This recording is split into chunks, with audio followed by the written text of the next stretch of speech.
दोस्तों, यदि आप अगस्त मंथ के लिए जीएसटी 3B फाइल कर रहे हैं तो जीएसटी पोर्टल पे बड़े चेंज हुए हैं जो कि आपको ध्यान में रखने हैं, जिसके बारे में कि हम आपको इस वीडियो में बताएंगे। तो इस वीडियो को अंत तक जरूर देखें। रेगुलर अपडेट के लिए CS Satbir Singh YouTube channel subscribe कर लें और आप हमें टेलीग्राम चैनल और WhatsApp channel CS Satbir Singh टैक्सील पे भी सब्सक्राइब कर लें। लिंक वीडियो के डिस्क्रिप्शन में भी दिया गया है, कमेंट में पिन किया गया है। दोस्तों, जीएसटी 3B फाइल करने से पहले अब आपको कुछ लेजर अपडेट करने होंगे। इसके लिए आप सर्च टैब में जाएंगे, रिटर्न में जाएंगे, रिटर्न डैशबोर्ड पर प्रेस करेंगे तो आप यहाँ पे जो रिस्पेक्टिव पीरियड है वो सिलेक्ट कर लेंगे। जैसे कि यहाँ पे tax payer monthly return file करता है तो ये अगस्त मंथ हमने सेलेक्ट कर लिया है। यदि आप क्वार्टरली फाइल करते हैं तो लास्ट मंथ क्वार्टर का आपको सिलेक्ट करना होता है। तो यहाँ पे आप देख पाएंगे कि दो एडिशनल लेजर अब आपको फिल करने होंगे। एक है report ITC reversal opening balance, एक है report RCM ITC opening balance. तो इसके ऊपर वैसे मैंने कंप्लीट वीडियो बनाई हुई है जो कि आप मेरे चैनल CS सतबीर सिंह पे देख सकते हैं। चलिए हम आपको डिटेल में समझा देते हैं। दोस्तों, जब आप अपना GST 3B फाइल करते हैं तो वहाँ पे टेबल नंबर 4 होता है जहाँ पे कि आप ITC लेते हैं।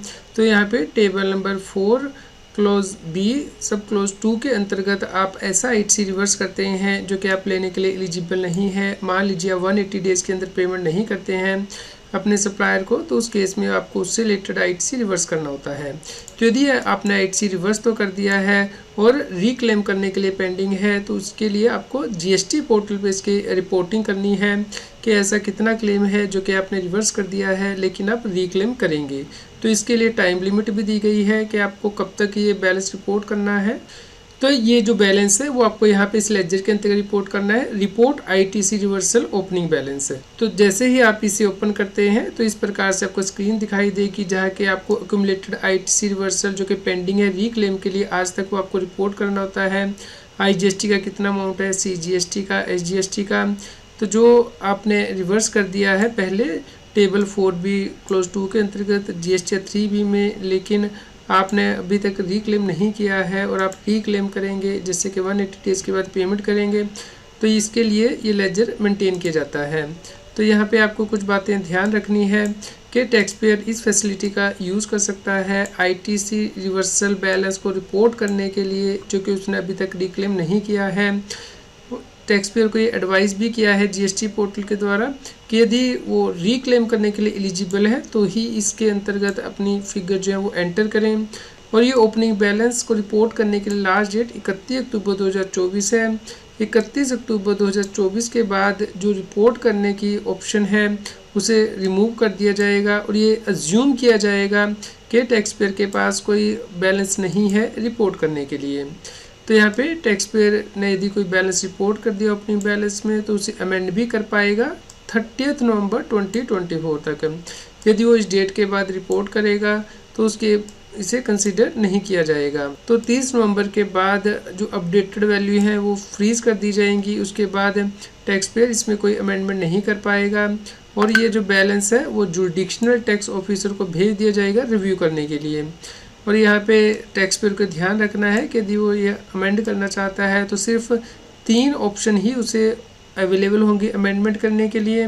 तो जब टैक्स पेयर यहाँ पे बैलेंस रिपोर्ट कर देगा तो ये बैलेंस उसके electronic credit reversal and reclaim ledger statement में चला जाएगा, जिससे कि GST पोर्टल वैलिडेट करेगा जब भी आप ITC क्लेम करेंगे GST 3B के टेबल 4A5 में या फिर टेबल 4D1 के अंतर्गत। तो टैक्स पेयर को यहाँ पे एडवाइस किया जाता है कि इस फंक्शनलिटी का तभी यूज़ करें यदि उनका कोई अभी तक बैलेंस पड़ा हुआ है जो कि वो रिक्लेम करेंगे लेकिन अभी तक रिक्लेम नहीं किया है। तो जब आप बैलेंस को रिक्लेम करते हैं जो कि आप यहाँ पे टेबल 4B2 के अंतर्गत रिवर्स कर चुके हैं, जैसे कि 180 डेज़ के अंदर आपने पेमेंट नहीं की है, तो फ्यूचर में जब आप क्लेम करेंगे तो टेबल 4A5 के अंतर्गत क्लेम करेंगे यानी कि ऑल अदर ITC के अंतर्गत। और इसके साथ ही यहाँ पे आप नीचे टेबल 4D के अंतर्गत भी मेंशन करेंगे कि कितना ऐसा ITC है जो कि आप रिक्लेम कर रहे हैं जो कि पहले आपने यहाँ रिवर्स कर दिया था।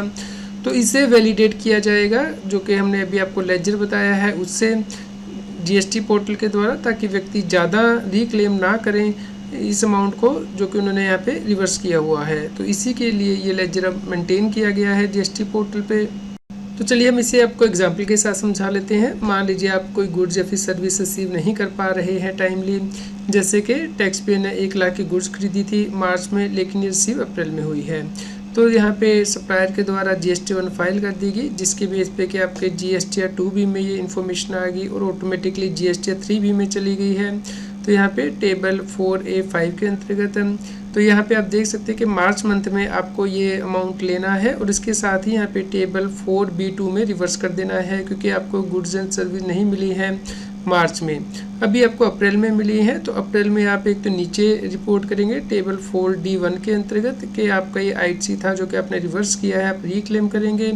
और उसके साथ ही टेबल 4A5 में भी रिपोर्ट करेंगे अप्रैल मंथ में कि इतना ITC आपने रिक्लेम किया है। तो इस प्रकार ये जो 18,000 आपने रिवर्स किया है जो कि पेंडिंग है रिक्लेम के लिए मार्च मंथ में, तो इसे आपको ओपनिंग बैलेंस में रिपोर्ट करना है, एक्यूमुलेटेड बैलेंस कि कितना आपने अभी तक रिवर्स किया हुआ है जो कि आप रिक्लेम करेंगे। चलिए अब एक और सिनेरियो डिस्कस करते हैं जहाँ पे कि टैक्स पेयर ने GST 1 तो फाइल कर दी लेकिन GST 3B फाइल नहीं की है।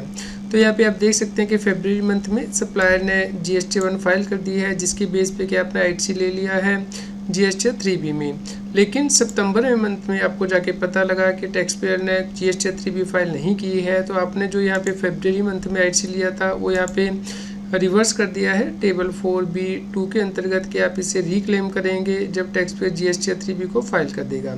और आपको पता चला कि दिसंबर मंथ में टैक्स पेयर ने GST 3B फाइल कर दी है, तो आप इस क्रेडिट को रिक्लेम करेंगे टेबल 4A5 के अंतर्गत और इसके साथ ही नीचे भी मेंशन करेंगे टेबल 4D1 के अंतर्गत।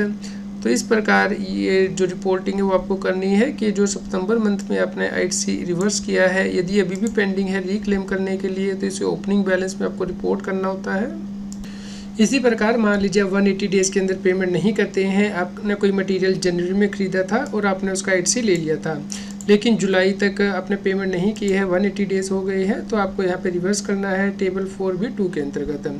और सितंबर मंथ में मान लीजिए आप पेमेंट कर देते हैं, तो आपने जो रिवर्स किया है ये रिक्लेम कर सकते हैं टेबल 4A5 के अंतर्गत और इसके साथ ही टेबल 4D1 के अंतर्गत आपको रिपोर्टिंग करनी है।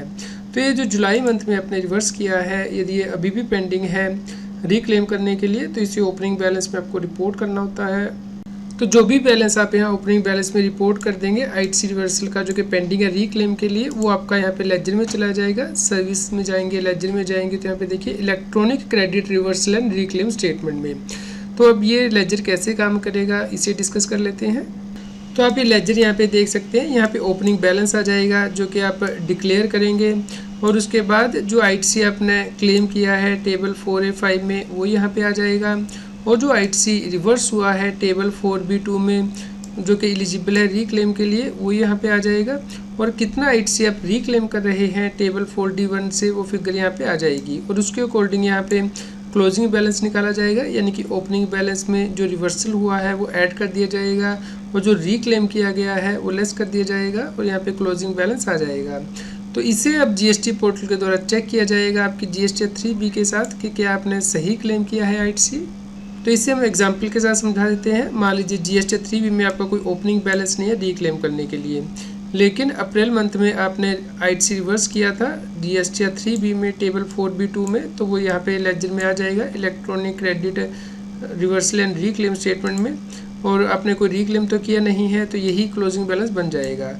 अब अगस्त मंथ में भी ओपनिंग आ रहा है और उसके बाद 50,000 का आपने एडिशनल रिवर्सल किया है टेबल 4B2 में, तो वो ऐड हो जाएगा और आपने टेबल 4A5 में रिक्लेम किया है और टेबल 4D1 में से मेंशन कर दिया है कि 80,000 आप रिक्लेम कर रहे हैं। मान लीजिए आपने 180 डेज़ के अंदर पेमेंट कर दी है या गुड जो थी वो अब रिसीव हो गई हैं, तो अब जो बैलेंस बचा वो 70,000 का बचा क्लोजिंग बैलेंस, तो ये अगले दिसंबर मंथ में ओपनिंग बन जाएगा।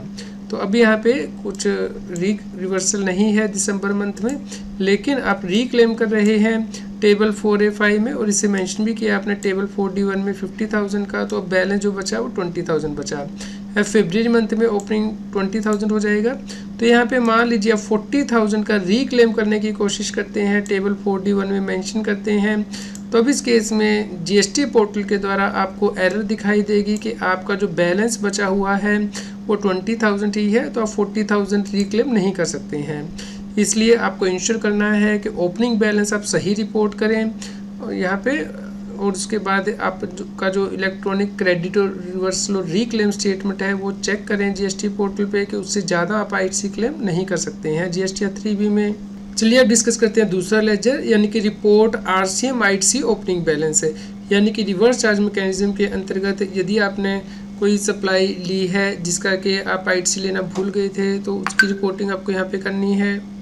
तो जब आप अपनी जीएसटी 3B फाइल करते हैं वहाँ पे टेबल नंबर 3.1 क्लोज डी के अंतर्गत inward supply liable for RCM आपको दिखानी होती है। मान लीजिए आप किसी एडवोकेट से सर्विस लेते हैं तो जीएसटी आपको रिवर्स चार्ज मैकेनिज्म के अंतर्गत पे करना होता है, या जीटीए से सर्विस लेते हैं तो आप यहाँ पे रिपोर्ट करते हैं। और इसका यदि आप इनपुट एसकेडी लेने के लिए भी एलिजिबल है तो उस केस में नीचे टेबल नंबर 4A3 के अंतर्गत आप दिखाते हैं। और यदि इंपोर्ट ऑफ सर्विसेज है तो उसका भी आप जो जीएसटी है आरसीएम के अंतर्गत पे करते हैं टेबल 3.1D के अंतर्गत, और उसका जो इनपुट टैक्स क्रेडिट है वो आप यहाँ पे नीचे लेते हैं टेबल 4A2 के अंतर्गत। तो इंपोर्ट ऑफ सर्विस का जो आईटीसी है वो आप यहाँ पे लेते हैं, और other than import of service से रिलेटेड जो रिवर्स चार्ज मैकेनिज्म का जीएसटी आपने पे किया है ऊपर 3.1D में, उसका आईटीसी यहाँ पे टेबल 4A3 में आप लेते हैं। लेकिन कई बार ऐसा होता है कि आपने यहाँ पे आईटीसी तो क्लेम कर लिया लेकिन उससे रिलेटेड जो आरसीएम की लाइबिलिटी है वो यहाँ पे टेबल 3.1D में पे नहीं की है। या कई बार ऐसा होता है कि यहाँ पे आपने लाइबिलिटी तो पे कर दी है आरसीएम की, लेकिन उसका जो इनपुट टैक्स क्रेडिट है वो नीचे लेना भूल गए हैं टेबल 4A2 में या फिर 4A3 में। तो इसकी रिपोर्टिंग अब आपको करनी है। तो यह है opening balance of RCM ITC pending for claim, यानी कि जहाँ पे कि आपने जीएसटी रिवर्स चार्ज मैकेनिज्म के अंतर्गत पे कर दिया है टेबल 3.1D में, लेकिन उसका आप आईटीसी लेना भूल गए हैं। तो यहाँ पे पॉजिटिव आईटीसी का मतलब है कि जहाँ पे कि आपने 3.1D में लाइबिलिटी पे कर दी है लेकिन आईटीसी आपने क्लेम नहीं किया है तो उसका बैलेंस यहाँ पे आ जाएगा। और नेगेटिव भी हो सकता है ये बैलेंस, यानी कि आपने जो इनपुट टैक्स क्रेडिट है वो तो क्लेम कर लिया टेबल 4A2 या 4A3 में, यानी कि इंपोर्ट ऑफ सर्विस से रिलेटेड या other than import of service से रिलेटेड, लेकिन उसकी जो लाइबिलिटी है आरसीएम की वो आपने पे नहीं की है टेबल 3.1D में, तो वह उस केस में आपको यहाँ पे नेगेटिव वैल्यू एंटर करनी है। तो इसके लिए आप एडवाइजरी देख सकते हैं कि टैक्स पेयर को ये बैलेंस जो है वो रिपोर्ट करने हैं। यदि उसने ऑलरेडी रिपोर्ट नहीं किए हैं टेबल 4A2 एंड 4A3 में तो टैक्स पेयर को ये बैलेंस रिपोर्ट करने हैं 31 अक्टूबर 24 तक। इसके बाद वो ये रिपोर्ट नहीं कर पाएंगे बैलेंस, और ये टैक्स पेयर अमेंड भी कर सकते हैं 30 नवंबर 24 तक। उसके बाद यदि अमेंडमेंट करेंगे तो उसे कंसिडर नहीं किया जाएगा। तो जैसे ही आप ये बैलेंस रिपोर्ट कर देंगे उसके बाद इसे फ्रीज कर दिया जाएगा और जुरिडिक्शन टैक्स ऑफिसर के पास शेयर किया जाएगा रिव्यू करने के लिए। तो टैक्स पेयर को एडवाइस किया जाता है कि इसे ध्यान से रिपोर्ट करें, और ओपनिंग बैलेंस जब वो रिपोर्ट कर देंगे तो उसके बाद RCM liability and ITC statement में चला जाएगा और इसे चेक किया जाएगा जब भी आप जीएसटी 3B में आईटीसी क्लेम करेंगे टेबल 4A2 एंड 4A3 में, यानी कि इंपोर्ट ऑफ सर्विस से रिलेटेड और other than import of service से रिलेटेड, और जो आप लाइबिलिटी डिक्लेयर करेंगे टेबल 3.1D में आरसीएम से रिलेटेड, यानी कि रिवर्स चार्ज मैकेनिज्म से रिलेटेड। तो आपको ये फैसिलिटी तभी यूज़ करनी है यदि आपका कोई आरसीएम आईटीसी पेंडिंग है क्लेम करने के लिए। तो जो आप बैलेंस यहाँ पे रिपोर्ट करेंगे आरसीएम आईटीसी ओपनिंग बैलेंस वो यहाँ पे लेजर में चला जाएगा। सर्विस लेजर में जाके आप यहाँ पे आरसीएम लाइबिलिटी आईटीसी स्टेटमेंट का लेजर देख सकते हैं। तो दोस्तों जब आप अपनी जीएसटी 3B की रिटर्न फाइल करेंगे तो उसकी अब वैलिडेशन की जाएगी इन लेजर के साथ जो कि आपने ओपनिंग बैलेंस यहाँ पे डिक्लेयर किए हैं। तो यहाँ पे आप जीएसटी 3B को ऑनलाइन प्रिपेयर कर सकते हैं। तो यहाँ पे आपका जो एलिजिबल आईटीसी है वो आप यहाँ पे देख पाएंगे। तो यहाँ पे आपको प्रोसीड करना होता है पेमेंट के लिए। तो यहाँ पे आपके जो बैलेंसेस होंगे वो यहाँ पे आ जाएंगे, जैसे कि क्रेडिट लेजर का जो बैलेंस होगा वो यहाँ पे आ जाएगा, और यहाँ पे आप देख पाएंगे कि अदर देन रिवर्स चार्ज की आपकी कितनी लाइबिलिटी है, आप कैसे उसे पे कर रहे हैं, रिवर्स चार्ज की कितनी लाइबिलिटी है। तो अकॉर्डिंगली आपको इंश्योर करना है कि आप सही जीएसटी 3B फाइल करें और सही बैलेंस रिपोर्ट करें।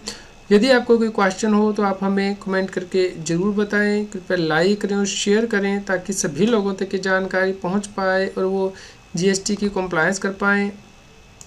जीएसटी पे और अधिक जानकारी के लिए आप हमारे YouTube channel CS Satbir Singh पे जाके प्लेलिस्ट में क्लिक करके यहाँ पे प्लेलिस्ट दे सकते हैं, जैसे कि जीएसटी के लेटेस्ट अपडेट, जीएसटी के नोटिस से रिलेटेड वीडियोज़ यहाँ प्लेलिस्ट में टॉपिक वाइज कंबाइन की गई हैं। इसके अलावा भी और डिफरेंट टॉपिक पे जो वीडियोज़ हैं वो यहाँ पे दी गई हैं, जैसे कि समवन इन जीएसटी टेक्स्ट्रा। इसके अलावा यदि आप लेटेस्ट वीडियो रेफ़र करना चाहती हैं तो यहाँ पे वीडियो पे क्लिक करके आप हमारे यूट्यूब चैनल पे लेटेस्ट वीडियो देख सकते हैं। तो आप इन वीडियो को देखिए और शेयर कीजिए ताकि सभी लोगों तक ये जानकारी पहुँच पाए और वो जीएसटी की कॉम्प्लायंस कर पाएँ। यदि आपका कोई क्वेश्चन हो तो आप हमें कमेंट करके ज़रूर बताएं। रेगुलर जीएसटी और टैक्स अपडेट के लिए इस चैनल को सब्सक्राइब करें। आप हमें टेलीग्राम ऐप CS बेसिंग टैक्सिल पे ज्वाइन कर सकते हैं ताकि आप जीएसटी और इनकम टैक्स के रेगुलर अपडेट अपने मोबाइल पर ही प्राप्त कर सकें।